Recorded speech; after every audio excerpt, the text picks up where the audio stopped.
सेठानी जी, आज तो सावन का सोमवार है। मैं तो कहानी सुनने बैठ गया हूँ। मैं भी बैठी हूँ कहानी सुनने। पंडितानी जी आती होंगी।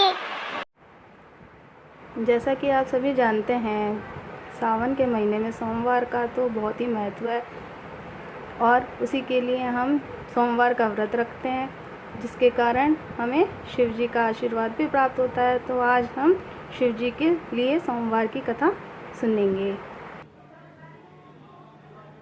प्राचीन समय की बात है। एक गांव में एक साहूकार और उसकी पत्नी साथ साथ रहा करते थे और वो बहुत ही धनी थे, लेकिन फिर वहाँ पे उन्हें बहुत सुख नहीं प्राप्त हुआ था।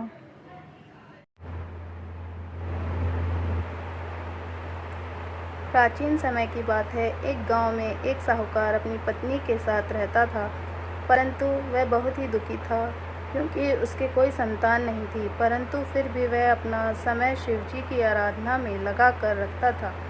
एक दिन माता पार्वती जी ने शिव जी से कहा कि वह साहूकार की मनोकामना पूर्ण क्यों नहीं करते। वह सुबह शाम आपकी आराधना में अपना समय व्यतीत करता है। तब शिव जी ने कहा कि व्यक्ति को अपने सभी कर्मों के फल भोगने ही पड़ते हैं। जैसे कि एक किसान जैसा बीज खेत में डालता है, उसे वैसा ही फल की प्राप्ति होती है।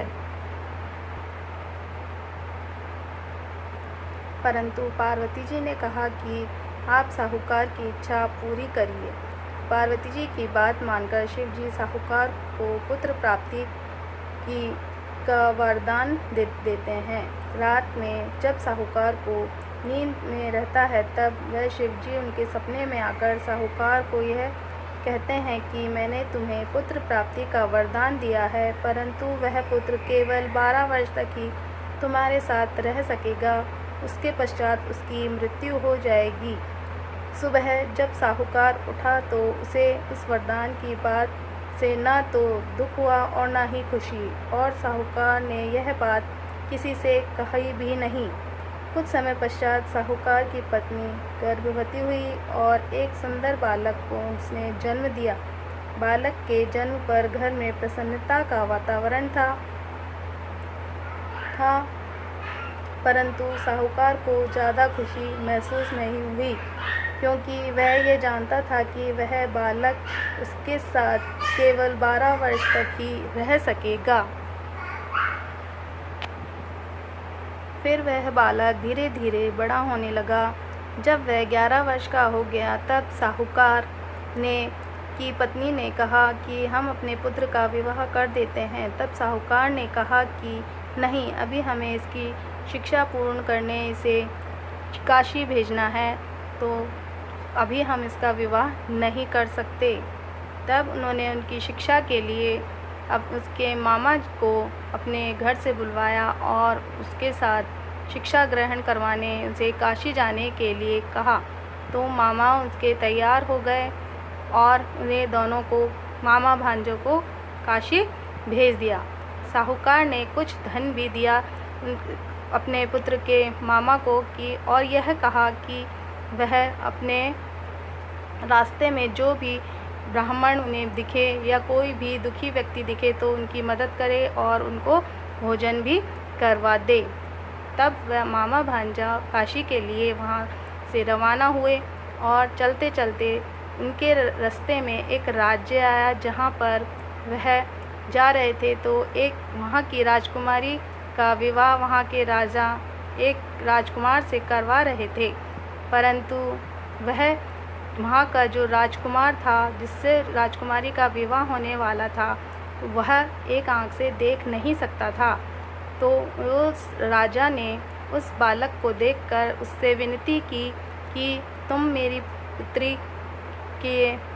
पुत्र के स्थान पर अपने पुत्र को बैठाकर अपनी राजकुमारी के साथ उसका विवाह करवा दो, जिससे कि किसी को पता भी ना चले और तुम अपने काम पे चले जाना। तो वह तैयार हो गए और उसके बाद दोनों का विवाह संपन्न हो गया। साहूकार का पुत्र राजकुमारी के साथ विवाह करके जा ही रहा था, परंतु उसने राजकुमारी के वस्त्रों पर यह लिख दिया था कि वह अपनी शिक्षा पूरी करने जा रहा है काशी, और जिससे तुम्हारा विवाह हुआ है, जिसके साथ तुम जा रही हो, वह एक आँख से देख नहीं सकता। यह सोचकर राजकुमारी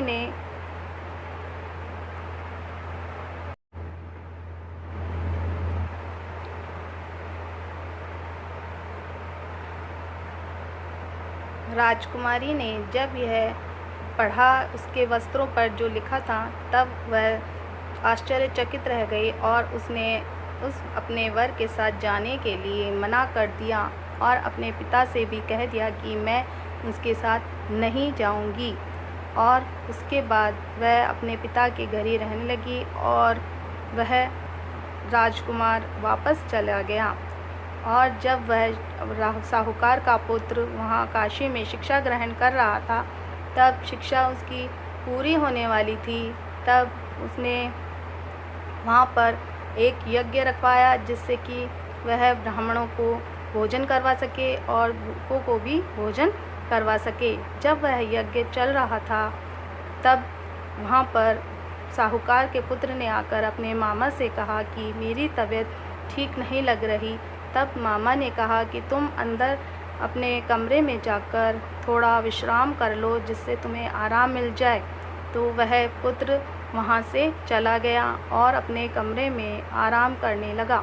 आराम करते करते वह मृत्यु को प्राप्त हो चुका था, क्योंकि उसके 12 वर्ष पूरे हो चुके थे। और हवन करते वक्त तब मामा ने बीच में ही आकर अपने भांजे को देखने की इच्छा जाहिर की और उसके कमरे में चला गया। वहाँ पर जाकर जब उसने यह देखा कि उसके भांजे की मृत्यु हो चुकी है, तो वो बहुत ही दुखी हुआ, परंतु वह विलाप भी नहीं कर सकता था, क्योंकि हवन अभी चल ही रहा था। वो जाकर चुपचाप वहाँ पर वापस हवन में बैठ गया और पूरा होने तक इंतज़ार करता रहा। हवन पूरा हुआ, उसके बाद मामा ने ब्राह्मणों को अच्छी तरह से भोजन करवाकर उनको विदा किया और फिर भांजे के पास उसके कमरे में जाकर विलाप किया। और विलाप करते करते वो बहुत ही दुखी भी हो रहा था। विलाप करते समय वहाँ से शिव पार्वती जी गुजरे, तो उन्हें विलाप करने की आवाज़ आई। तो उन्होंने वहाँ पर जाकर देखा, तो शिवजी और पार्वती जी ने देखा कि यह तो वही बालक है जो शिवजी के वरदान से प्राप्त हुआ है। तब उन्होंने पार्वती जी ने कहा शिवजी से कि आप इन्हें वापस जीवित कर दें। तो शिवजी ने उन्हें वापस जीवित कर दिया और वहाँ से चले गए। फिर मामा भांजे बहुत ही खुश हुए और वह वापस अपने घर की तरफ प्रस्थान करने लगे।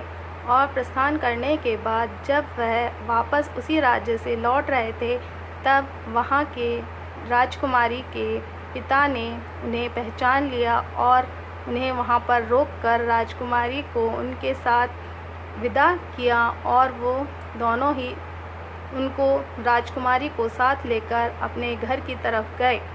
और वहाँ पर घर जाते समय उन्होंने यह देखा कि साहूकार और उनकी पत्नी दोनों ही बहुत दुखी हो रहे थे, क्योंकि उनका पुत्र और मामा वापस नहीं आए थे। तो वह इंतज़ार में बैठे थे। जैसे ही उन्होंने उन दोनों को वहाँ पर देखा, तो उनको बहुत खुशी हुई और अपने पुत्र को साहूकारनी ने अपने गले से लगा लिया।